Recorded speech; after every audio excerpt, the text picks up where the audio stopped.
What's your opinion on all of the shipping that the fandom does? What are the contestants from the older seasons doing now? Out of all the characters, which were your favorite to write? I'm Tom McGillis. And I'm Jennifer Pertsch. We've known each other for 20 some odd years now, I guess, right? Yeah, 23 maybe, something like that. We met on the job being executive assistants. And we used to laugh so much with each other that we got in trouble. We worked in the corporate pod of this large studio and we didn't get the memo. So we used to laugh so much I almost got fired. So we're here because Total Drama Island is rebooting in a brand new series in the US starting on June 1st on Cartoon Network. And as a big thank you to all of our amazing fans around the world, we wanted to take the opportunity to answer a few of your burning questions. So before we begin, just a little word about spoilers. As some of you know, the show has launched already in several territories around the world. So in the comments section below, please avoid any spoilers. Let's keep the elimination order a secret so everybody can enjoy it when they watch it in the US. First question is from Switchy. Hi, Switchy. If you went back in time to 2006, when Island was first being worked on and told your past self that Total Drama would still be going on nearly 2 decades later, would you believe yourself? Okay, no. Would you? No. Never. I remember when we had first sold the show to 2 territories. One was Denmark and one was Canada. I was to Teletoon, who are our founding broadcaster, and no one else for quite some time. And we thought, we're not even going to get 1 season. But even after 1 season, we thought, well, that would be the best thing in the world. The very idea of doing an animated reality show seemed crazy. When we told people we were working on it, they're like, but it's a reality show. But it gave us such an opportunity to just take every challenge to the 10th level, like just throw people off of bridges and into sharks and into danger you couldn't put regular players into. And it also helped us craft really great arcs for the characters, the storylines and the romances and the rivalries. That's something that you can't do in actual reality. Back in those days, when you went to a broadcaster and said, well, we're going to sell you an animated show, but it has to be aired in order. That's what it is. They all just said, well, we can't do that. That's not something we do. Yeah. So we thought, oh gosh, are we ever going to get this past the post? But then we did. Here we are. Okay, this question is from Drama Theory on YouTube. Over the years, a lot of 2000s cartoons have been forgotten. Why do you think Total Drama maintained such a strong fandom? I think the main reason the show is so addictive and so hard to stop watching and so easy to binge is it's the elimination itself. It's the gameplay. I think that battle royale type whittling down to the last person standing is just, it's built into the human psyche. You just have to find out who and why and how. Also, I think it's about the character arcs and people following it almost like a soap opera. Like they really want to see where the relationships go and who gets stabbed in the back. Yes, the shipping we love. Speaking of shipping, Lucifer Annex on YouTube wants to know, what's your opinion on all of the shipping that the fandom does? I absolutely love it. I love seeing the fan fiction, the fan art afterwards. And little known fact, and I don't even know if Tom knows this, when we worked together in the same office as assistants, our boss would often be out of town and we wouldn't have that much to do. So I was a big fan of the X-Files. So I used to go on to chat rooms and try to get answers about the cigarette smoking man and all the canon and everything there. And I stumbled on some shipping things. And being a writer, I was like, let's see what I can do. So I got a little bit famous on this one chat room for writing fan fiction about Scully and Mulder. And I did that every afternoon for like a year. Yeah. I want to read this. I don't think anyone can find it. Oh, okay. If you could, I'd like to read it too. I was really surprised at how many LGBTQ shipping stuff was happening, we weren't allowed to have gay, lesbian, or bisexual relationships on the show. So when the fans did it, I always felt kind of excited and happy to see that they were exploring that. Yeah. So yeah, now in the new season, in the reboot, our main romance is a gay romance, but yeah, back in the day, it had to be our fans who did it for us. Yeah. Our next question is from Pepsi Boy 64 on Reddit. The question is, how does it feel working on Total Drama again after working on Dramarama for 4 years? But what we did with the Total Dramarama was we were asked by our networks to create something for a younger demographic, to age the whole show down. So when we did that, they actually asked us to age the characters from 16 down to 12. And when we did it, all the air went out of it and we were really bored. So we were like, well, what do we do? So we thought, well, let's just go crazy. Let's get them down to preschoolers and make them like completely badly behaved in a daycare environment. And it worked. Somehow it worked. But, there's still a lot of no-go places. A lot of places you just can't go as a writer when they're that young. But when we went back to Total Drama Island for the reboot, it was like, what? So like the floodgates open and they just felt more free and fun. And I just had more fun. What about you? Yeah, I do too. On the flip side, it's a different kind of writing. You really have to plot out 26 episodes. You have to know where all the story arcs are going to go, who the final 5 will be. So you really have to do a lot of setup ahead of time. So in some ways it's more work. Total Dramarama was twice as many episodes. So we really had to throw everything at the board, all the fun ideas we could. And we threw logic out the window, which made it really fun. So 143670 from Reddit wants to know, out of all the characters, which were your favorite to write? I'm going to go with the villains. I'm going to go season 1, Heather, and our latest season, Julia, who is named after my daughter, and she wanted her to be as mean as possible.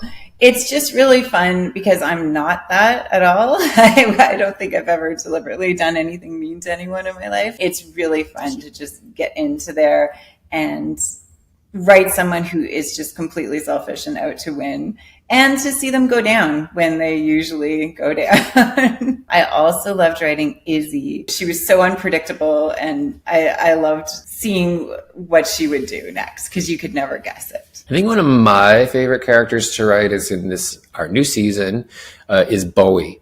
Bowie came across at first as being kind of just villainous. Mm-hmm. He was this, I'm here to win, nothing else. But then as the scripts progressed and as we worked with the actor, the layers kept building in more and more. And we've heard from fans that they saw those layers and loved them and were rooting for Bowie. Yeah, he was one of the characters who the actor brought a lot to the role. And we started to write. That's when the best magic happens, when you start to write for that actor. And Owen too. We have to from season 1. He's like still our ultimate favorite. Owen was just the reason we picked Owen to win season 1 was because he was the one who cared the least about it. He was just there to have fun and play and meet new friends and, have a great time. And there was something magical about letting him win. Good times with Jack. So how does the process of writing off kind characters work? Well, Good Times with Jack, that's actually a really insightful question. What we do in the room is we work out, when we're mapping out the whole series, is when does a character kind of run out of steam or run out of story that season? Maybe they're starting to hit some repeat beats, or maybe there's just nothing really more to say. Then that's when we slot them in. Okay, it's time for him to go. But then how does he go, right? And you're saying, well, let's say he's super kind and has no flaws. Let's go back 3 episodes and have them make a mistake that's going to come back and haunt them. Let's just make sure this all tracks. And so we have that ability when we're plotting this many episodes at once to go back and plant in the seeds of elimination. And sometimes the kind, nice characters, they're just used as pawns by the deliberate evil players. We hate to knock nice people off too, and Owen won the first season because we loved him. This next question comes from Plushroom Kingdom TV on YouTube. How did you get into making cartoons for a career? I want to make a cartoon series myself, and sometimes I feel a little stuck. But I have made some animations and written plenty of episode ideas. Okay, first of all, that is amazing, Plushroom Kingdom TV. Keep writing, keep animating. When you say you get stuck, you have to know that's really, really normal. In fact, I think everyone gets stuck. One of the things that I tell writers anyway, when they do get stuck, is I introduce them to the Pomodoro method. Pomodoro is a type of tomato, which they've turned into you may have seen these like tomato timers that you may have at home on your stove, and you twist it around on it. Anyway, you set it to 25 minutes. This is like a scientific thing. You set it to 25 minutes. And during those 25 minutes, you turn off all your alerts, emails, DMs, socials, everything. And you do nothing but write or animate, one of those two. And then when it's done, this is the hard part, because you may start getting on a roll, you stop, get up from your desk, open up all the other apps that you want to, whatever, for 5 minutes, and you have now completed one Pomodoro. And it sounds really simple, but it works. It will get you, and you'll be sitting there for the first 5, 7, 12 minutes going, what am I doing? Keep typing, keep going. And then by your third or fourth Pomodoro, you're going to say, wow. And you will hear writers say, oh, I wrote that script in 7 Pomodoros or whatever. You do hear that. Find your strength and follow it. There's a lot of different ways to get into animation. You can get through story writing. So if you're able to take any film courses on writing, that would be a great start. If not, just write spec scripts for shows that you love and keep writing them. Watch the show, break it down, and try to understand on your own. There's great books you can buy as well. The motivations, the flow of the show, the structure. If you can get into an animation studio, and in any way possible, I knew I wanted to be in the entertainment industry. I didn't know I was going to be a writer or in animation. I just knew I wanted to be part of this world. So I applied as a receptionist to every company in Toronto, or an executive assistant, marketing assistant. And it kind of happened naturally that my strength, which is writing, ended up being where I ended up. A lot of writers start as script coordinators or script assistants. Any way you can get your foot in the door of a company, you'll learn so much. And that's when you can say, hey, I have an idea for an episode. Do you mind if I pitch it? If you are a script coordinator and you're in a writing room, you learn so much. Just take in so much information. You're polishing scripts for the writing team and just learning.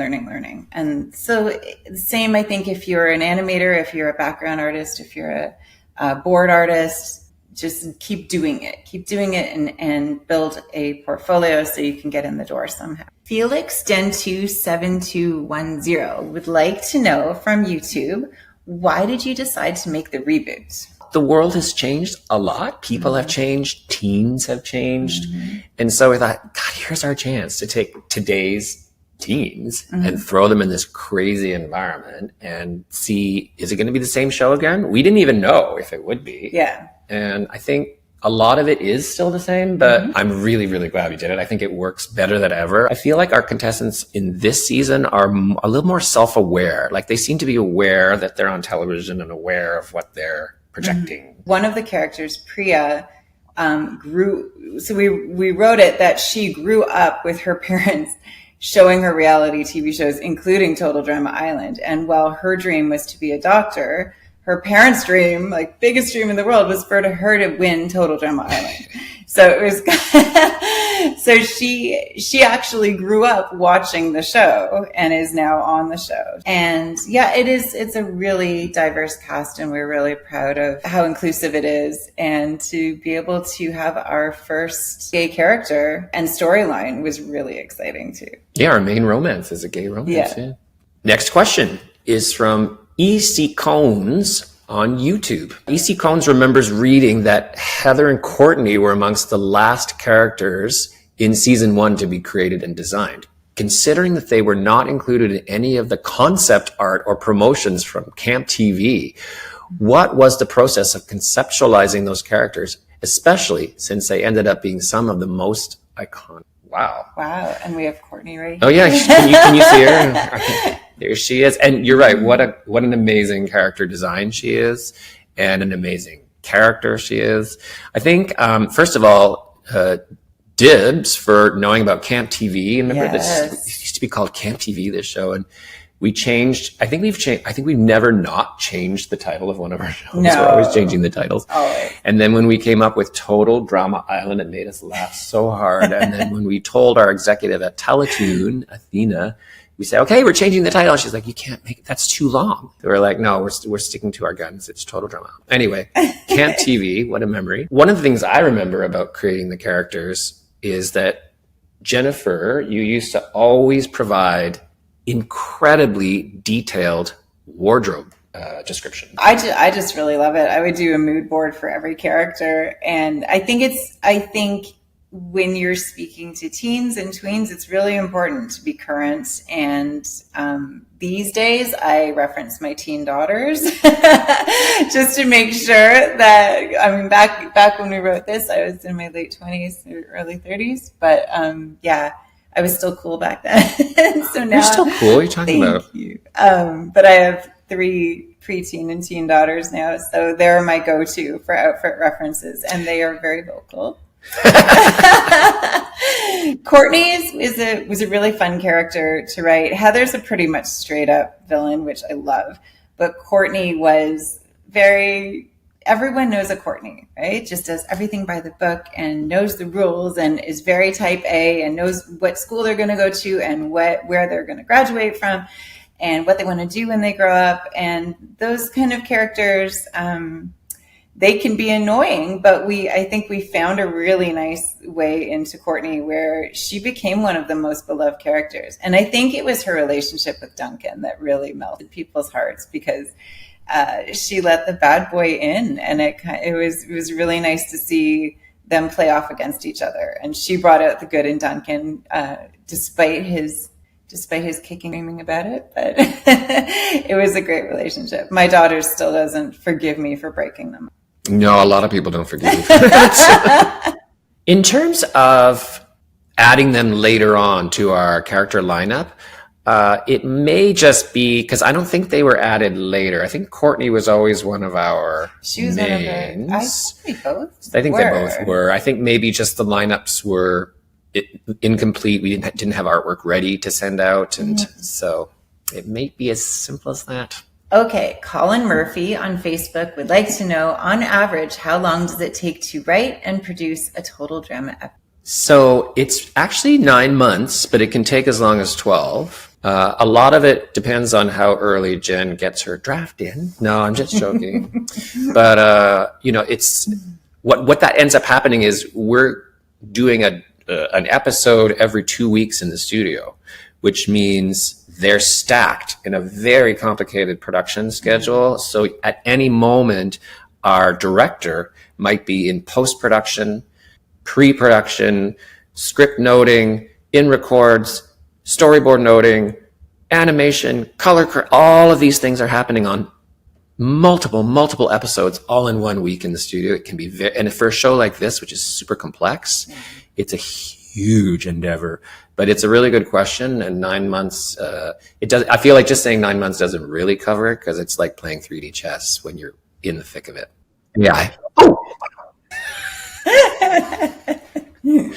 Justin William from Facebook would like to know, how do you create the fun challenges for the show? That is one of my favorite parts in the writing room. We have 10 to 12 writers usually, plus the story editors, the director. Everyone brings their funniest ideas to the table, and we throw them all up on the whiteboard and see what sticks. We'll go down rabbit holes on YouTube and TikTok looking at the latest stupid challenges people are doing, pepper challenges, cinnamon challenges, parkour challenges. We'll tip our hat to amazing shows that are on right now, both scripted and not scripted, that are kind of in the ether, Lots of pain. Anything we can do. Tom was saying one of the favorite challenges of one of the latest seasons was them just standing on poles for as long as they can, right? Like sometimes it doesn't have to be jumping off a cliff into shark infested water. It can be as simple as who outlasts the other players. Yeah. And those tend to bring out the drama, right? If it's too complicated, then the characters aren't showing through. Then it's just like watching a sports game or something. And that's not what this is. This is about character. And you want to know who's cheating, who's winning, who's losing, and why. And sometimes you want to have challenges that separate groups out. They partner you out, or you allow for alliances to run off into the woods and find an egg or whatever it is you have to do. And sometimes you want to see all the characters on the screen at once battling it out. So it's kind of a mix. But the first step is definitely just throwing all the fun ideas on the board. And the second step is going down the 7-foot-long list of challenges we've already done. This question comes from SS Nazy on Instagram. Hello there. What are the contestants from the older seasons doing now? That's a good question, not to be officially answered by us because nothing's been produced. We do think about it sometimes.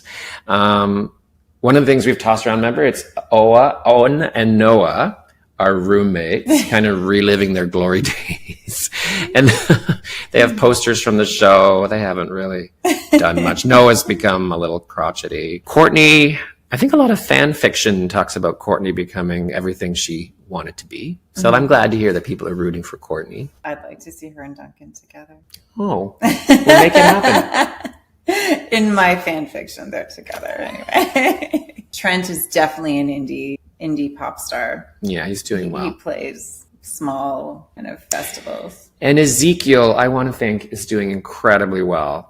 Well-adjusted, happy. I just want to personally apologize for eliminating him so early, almost every season. I'm so sorry, guys. He didn't deserve it. No. Sorry. We get a lot of flack for that. He's a CEO of a large multinational corporation. I just want to thank all of you for being such amazing fans, for watching and loving the show over the years. Please do watch the new one in the US. New episodes of Total Drama Island will be airing on Cartoon Network on Saturdays and dropping the next day on Max on Sundays. And we can't wait to hear what you think of our new season. And be sure to subscribe to Total Drama Official on YouTube, where we'll be dropping additional content all summer long. And if you're wondering where you can catch your favorite seasons of Total Drama Island, click the link below for updates on where you can watch. Thanks for watching.